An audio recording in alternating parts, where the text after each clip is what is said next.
Have you ever wondered how this can turn into this?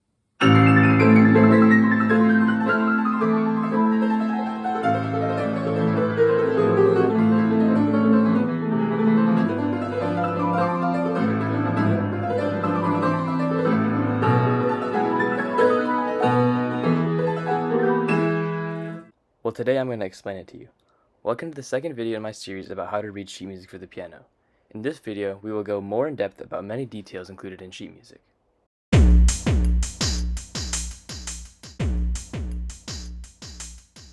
Most pieces for the piano have multiple pages, and each page is separated into several lines.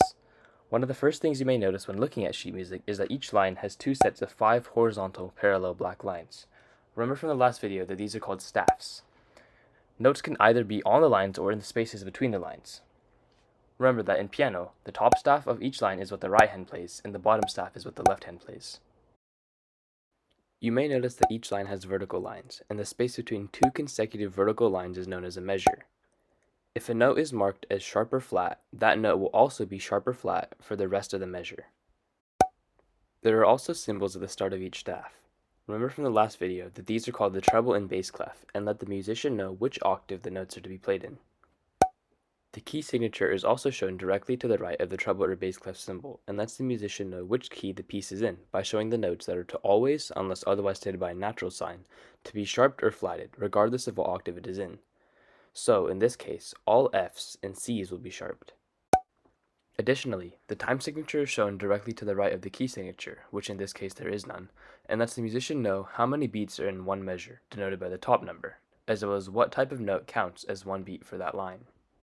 So in this example, 4/4 time means that there are 4 beats per measure and a quarter note is worth 1 beat. Note that quarter means 1/4. A quarter note looks like this, a half note looks like this, a whole note looks like this, an eighth note looks like this, and a 16th note looks like this. In 4/4 time, also known as common time, denoted by this symbol, a quarter note is 1 beat, a half note is 2 beats, a whole note is 4 beats, an eighth note is 1/2 a beat, and a 16th note is 1/4 of a beat.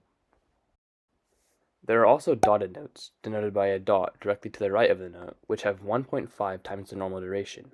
So in 4/4 time, this dotted quarter note is 1 times 1.5 beats, so 1.5 beats total. There are also triplet notes, which are when 3 notes, sometimes including rest notes, are played in the amount of time that it would take 2 of those types of notes to be played. These are denoted by a 3 over a set of 3 notes, sometimes with a bracket to show the notes that are included in the triplet. So, in this case, a triplet of eighth notes means that 3 notes are played in the amount of time 2 eighth notes are played, which is equal to 1 quarter note. This concludes the second video in my series on how to read music for the piano. I hope you enjoyed it, and I'll see you in the next one.